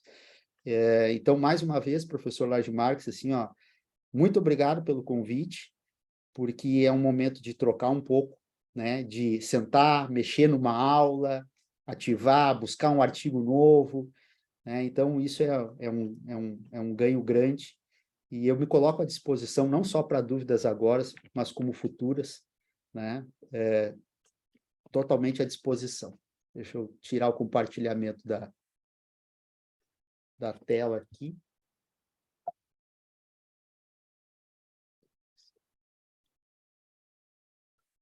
Aqui, novamente, o meu contato, meu muito obrigado.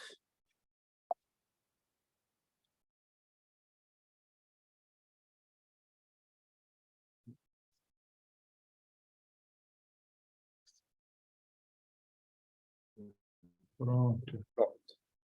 Aqui estamos nós.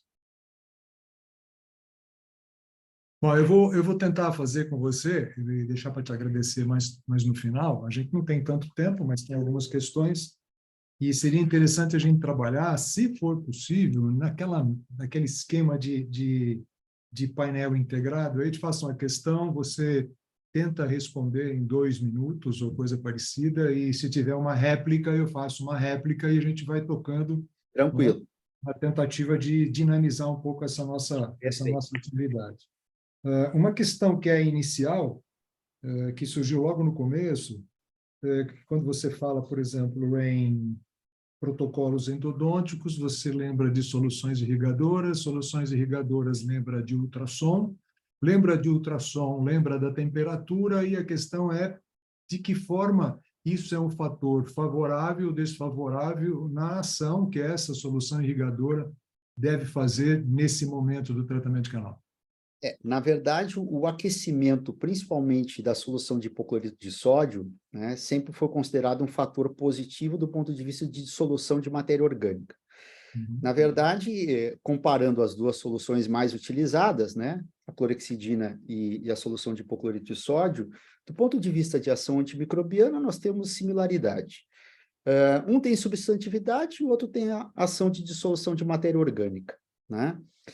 Então, nesse contexto, a agitação, né, produzindo calor, em relação ao hipoclorito de sódio, né, ela vai, né, favorecer esse processo, né, de velocidade de solução, apesar de que alguns estudos mostram que o tempo de contato da solução de hipoclorito de sódio, eu li até um artigo recente, mesmo utilizando o ultrassom, não faz com que, do ponto de vista não de dissolução de matéria orgânica, mas de ação sobre biofilme em canal simulado, ele não se mostre diferente, né? Então, a gente tem muito que estudar ainda, mas O fato de produzir calor na solução, obviamente, ele favorece esse processo. Um dos primeiros trabalhos dessa ação é do professor Wanderlei Ferreira da Costa. Falei com ele lá de Ribeirão Preto, ex-diretor de Ribeirão Preto. Falei com ele ontem. Uma outra coisa também, eu estou te fazendo questões que surgiram assim durante toda a palestra, foram encaminhadas aqui.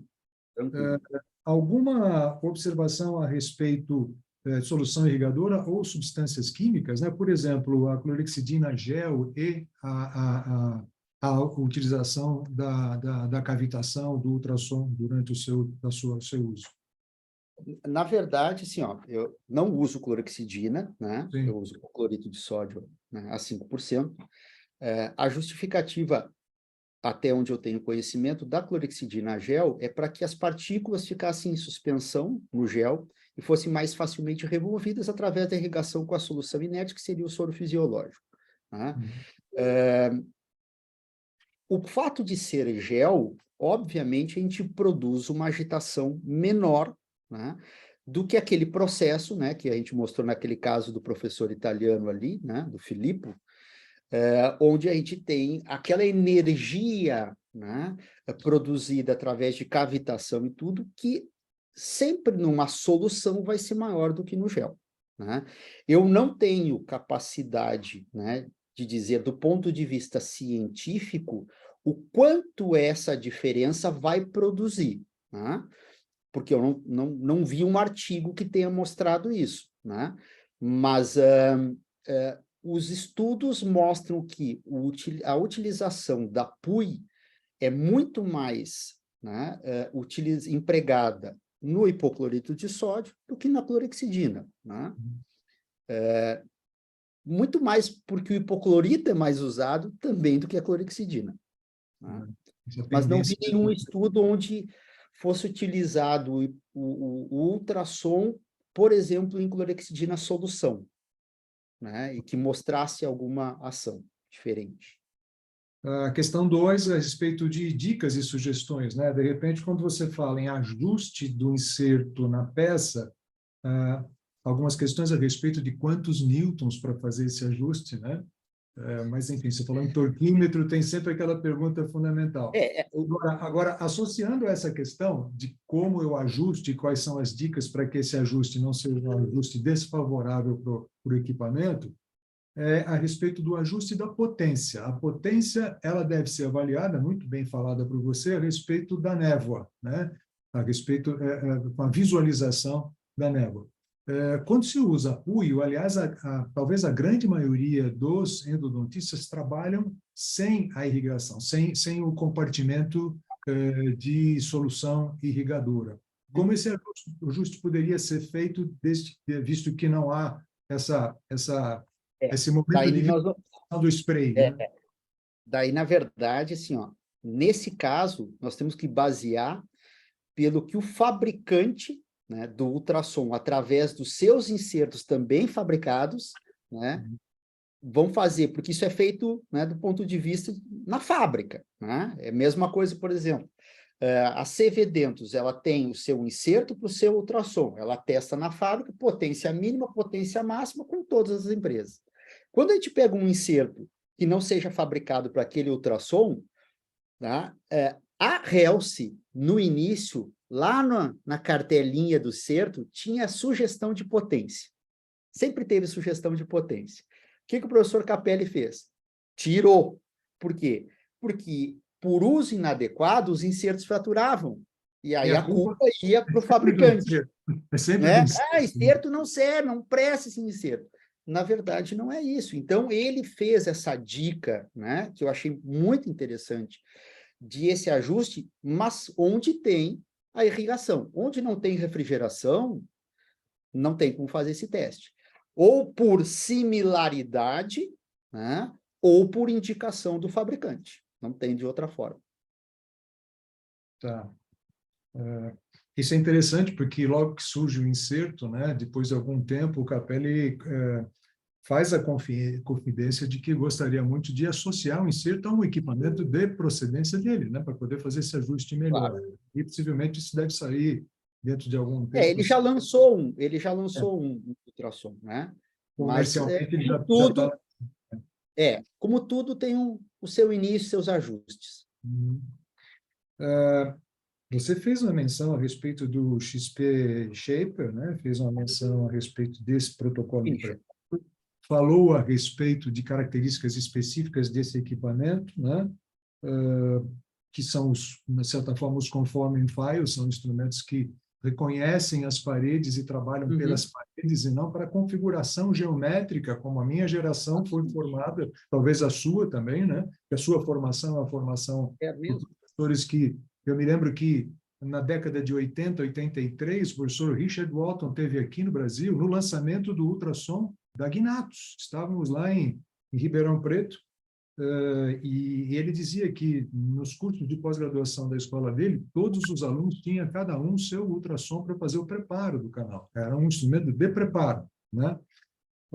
É claro que isso houve, mudanças aconteceram, as características mudaram, mas a questão que existe aqui é que de que maneira você entende, por exemplo, a evolução do ultrassom na prática clínica da endo? Você acha que ele é capaz ainda de realizar, já que não se fixa muito a ideia daquele tronco de cone, aquela imagem que até o Walton dizia, ele dizia na época, em 83, que ele visualizava as radiografias e sabia se ele tinha ou não feito aquele canal. A anatomia, né? O desenho geométrico, a escultura, era quase que pessoal, A né? modelagem era como se fosse um Eram pintor na sua tela, né? os escultores, Traço. exatamente. Tinha um Os perfil de cada um pouco mais cervical, um desgaste um pouco maior, um preparo apical um pouco maior. Mas a questão, ela tem essa linha, né? De que forma o ultrassom poderia ter o seu uso otimizado? Será que ele chega, no futuro próximo, a realizar o preparo, né? Aos moldes, por exemplo, de uma grande irrigação, como faz Gently Wave, como faz PUI? Na verdade, como eu comentei no início, eu me recordo na minha graduação, né, dos professores comentando sobre a questão do ultrassom como preparo. Né? Conversando com o professor Itaboraí, lá em Porto Alegre, o professor disse, eu tenho um monte de vídeo onde eu usei as limas para preparo e mantinha o preparo centralizado e tudo. Né? Essa história foi muito rica para chegar no que nós chegamos hoje. Né? Eu não vejo, né, a não ser que a gente tenha uma mudança muito radical, eu não vejo como o ultrassom substituir, né, ainda o instrumento, né, na questão da mínima modelagem do canal, não daquela modelagem clássica que a gente fazia, muito mais agressiva do que é hoje, né? Mas eu acho que ele não tem como sair do cenário da endodontia enquanto a gente não tiver algo como, né, Gentle Wave, e que seja seguro, e que tenha previsibilidade, e que tenha um custo acessível, para que a gente possa substituir. Eu acho que hoje ele é um fator complementar do preparo que nós fazemos com o instrumento mecanizado. Substituir, acho que um curto prazo de tempo a gente não vai ter substituição. E como tudo engatinha e o custo, né, de todos esses equipamentos mais diferenciados, a gente vê na nossa realidade, não só pode conversar com colegas americanos, não é todo colega que tem um sonendo no seu consultório. Aqueles que estão fazendo uma endodontia do ponto de vista de preparo, minimamente, às vezes até um pouco assustadora, né? Esses dias eu vi um preparo com lima 1702, né? Assusta um pouco, né? Mas eu acho que a gente tem muito caminho pela frente para fazer substituições. Acho que o que a gente usa hoje do ultrassom está bem indicado, está respaldado pela literatura, mas até a gente ter algo para substituir, acho que vai custar um pouco. Estamos entre alunos amigos, né? A questão é que, eventualmente, eu tenho a fratura de insertos, né? E, às vezes, no início, com mais frequência do que com habilidade, que acho que é talvez a próxima questão que eu vou formular. Como nós somos inventores, o que você sugeriria para o uso desses instrumentos fraturados? Por exemplo, uma Irrisonic fraturada, eu posso utilizar em alguma outra alternativa de protocolo? Não. Quando o inserto ele é idealizado, né, e para idealizar e colocar em prática, inclusive do ponto de vista comercial, um inserto, são vários protótipos, né, porque interfere muito em massa, interfere em comprimento, e ele é feito para trabalhar com aquele tipo de massa, tanto é que o inserto, ao longo do tempo, se ele vai desgastando, ele já pode produzir, né, alguma interferência do ponto de vista do equipamento. Todo equipamento de ultrassom, quando a gente aciona, ele não funciona instantaneamente, o inserto não funciona, ele tem um delay, 3, 4 segundos, depende do equipamento. O que serve esse delay? É para o software, né, do equipamento ler qual é o inserto que foi colocado lá no transdutor. Do ponto de vista de massa, de comprimento, massa metálica, tudo. Ou seja, se eu fraturo um inserto e quero utilizar esse inserto, eu, além de não produzir a mesma vibração mecânica, o mesmo efeito, eu vou acabar prejudicando o equipamento. Mas a questão não era para uso para a mesma função. Por exemplo, para fazer um desgaste cervical, fazer a remoção de mesmo para outra função, né? O conhecimento que eu tenho de fabricantes, né, eles colocam que no momento que tu tiver redução, e essa redução pode ser até o desgaste do uso contínuo do inserto, eu já posso ter danos no equipamento, né? O conhecimento que eu tenho é esse. É claro que, né, se a gente quiser usar, vai usar.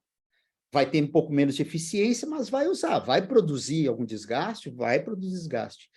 Mas isso vai ser prejudicial ao longo do tempo para o equipamento, né? E tem uma certa lógica, né? Ele é feito, ele é calibrado para aquela massa metálica.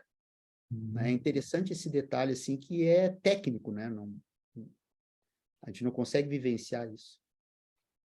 Dicas e sugestões a respeito da dinâmica cinemática, o que você comenta como sendo sutileza. Quando eu vou trabalhar com ultrassom, eu preciso estar calibrado para trabalhar com um inserto, uma peça de mão de ultrassom. Algumas dicas que caracterizariam talvez um pouco mais de vantagens e um pouco mais de controle de acidentes. São relações quase que óbvias, né? Insertos com mais massa, mais volumosos, é claro que eu vou poder imprimir uma potência maior e vou poder imprimir uma força proporcional. À medida que eu uso insertos mais delicados, e principalmente os delicados e longos, a minha sutileza na cinemática tem que ser maior. Então, o movimento ele tem que ser de encostar um inserto no objeto que eu quero desgastar, né? Normalmente dentina, de forma que o leve fato de encostar na dentina produza, e não a minha pressão frente à dentina. O fato de encostar na dentina, a vibração mecânica já faz a sua ação. Se frente a esse inserto delicado, e se for delicado e longo, eu imprimir pressão excessiva, a primeira coisa que vai acontecer é fratura. Então, eles são desenhados para esse tipo de ação. É claro que, às vezes, a gente, por falta de experiência, vai passar desse limite. A gente vai aprender também com o erro, né? Mesmo quem tem experiência, às vezes se equivoca. A gente quer, naquela ânsia de resolver o problema, não, eu quero desgastar aqui, pá, aí ele te avisa. Da mesma forma que um instrumento mecanizado, né? Ah, mas é só um pouquinho mais, pum, fica a ponta, né? Então, esse é um detalhe que a gente tem que associar. Por exemplo, na hora de remover um retentor intrarradicular metálico, é claro que com um inserto calibroso para pino metálico, eu posso imprimir força. Eu não vou ter desgaste do inserto, eu não vou ter risco de fratura, e eu preciso fazer uma certa pressão. Então, é proporcional. Aquela questão da movimentação ser linear, ela é linear, né, para frente e para trás. Isso não quer dizer que o ultrassom só desgaste de forma linear, mas se eu fizer um movimento mais linear, eu vou ter um pouco mais de efetividade. Se eu fizer um movimento lateralizado, ele também vai cortar, né? Mas o movimento linear é o mais indicado. Ótimo. Maravilha. Tinha mais algumas aqui, mas eu acho que a gente tem um documento extremamente importante para poder discutir ao longo das nossas futuras atividades. Eu só tenho que te agradecer, professor Charles Pereira, né? Dizer, você me lembrou na hora que você comentou a respeito da docência, né? Que nós temos aí três pilares fundamentais da vida, né? Um deles é o que a gente chama de integridade moral, que é a sequência dos princípios morais, a busca dos princípios morais. Na segunda é a competência profissional, que é fazer da melhor maneira possível aquilo que a gente está destinado a fazer, né? De que maneira a gente se compôs e acabou construindo o nosso DNA. E o terceiro diz muito da própria docência, que é a solidariedade social, que é a necessidade de compartilhar esse conhecimento. Então, eu fico muito feliz de ter aqui você, né? Certamente todos nós ficamos muito alegres e felizes com a participação de você.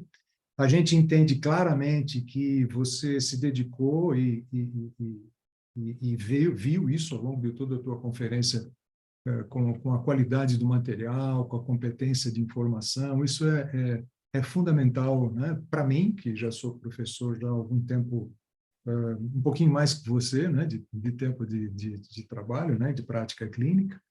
Entendo também a característica fundamental de você sempre compartilhar essas informações com conhecimento de uso, porque existe um grande diferencial daquele que fala e que faz, né? Isso é quase um depoimento, a gente não precisa ler, né, para dizer como a gente faz durante o nosso dia a dia. E dizer que, de certa forma, né, um dos fatores importantes da educação continuada, que eu comecei dizendo logo no início, né, é a aquisição de conhecimento. E a aquisição de conhecimento é alguma coisa que você não perde nunca, né? Eventualmente, né, se algum de nós resolver deixar a endodontia, né, vai começar a estudar uma outra área partindo de onde parou de estudar a endodontia. E talvez o que fica para a gente é que a grande importância das decisões do futuro, elas estão sempre baseadas com o conhecimento que a gente está adquirindo no presente, né? Então, não tenho dúvida nenhuma que essas informações foram absolutamente pertinentes, né? E deixam a gente com muito orgulho, né? Dessas bandeiras serem levantadas de norte a sul. Hoje, mais ao sul, né? Hoje com você Oi, com professor Wilson. Wilson, que Wilson também é gaúcho, né? Ele, Uhum. ele Legal. fixa Santa Catarina e Mas Wilson ele é é gaúcho. gaúcho. E a gente tem aqui também uma gaúcha que está ali com o chimarrão na frente, que é a Raíssa, que está aí, né? E que faz parte do nosso time aqui. Então, um grande prazer, fico muito feliz e te agradeço de coração dessa participação de hoje, tá bom? Desejo aí sucesso no resto do encontro e, mais uma vez, me coloco à disposição. Grande abraço. Grande abraço para você. Pessoal, a gente desliga agora e volta por volta das 14 com o professor Wilson Soares, tá bom? Foi bom, foi tudo legal. Algumas questões não foram formuladas, mas, enfim, elas estão aqui para que a gente possa depois responder na totalidade ao longo dos nossos futuros encontros aí, tá bom? Um beijo, nos encontramos por volta das 14. Ju, beijo. Tchau. Laine. Tchau, tchau, professor. Patrícia, Tamires, Raíssa, Carla, Ana, Ricardo. Ricardo, vamos falar um pouquinho nós? Vamos. Karen, obrigado. Vou dar máscara. Beijo, vou desligar. Tá? Beijo, Pro. Fechado.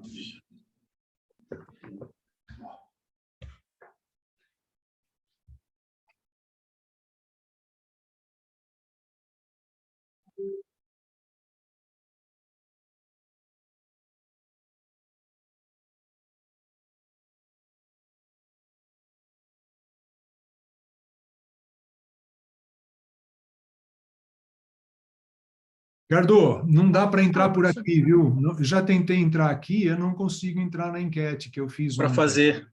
Então, eu também tentei. Aqui ele Aliás, só eu fiquei pede para praticamente... fazer. eu Mas fiquei que- praticamente a manhã toda. A não sei que a gente coloque no chat, mas aí a gente não teria o feedback, né? De quem, como responder.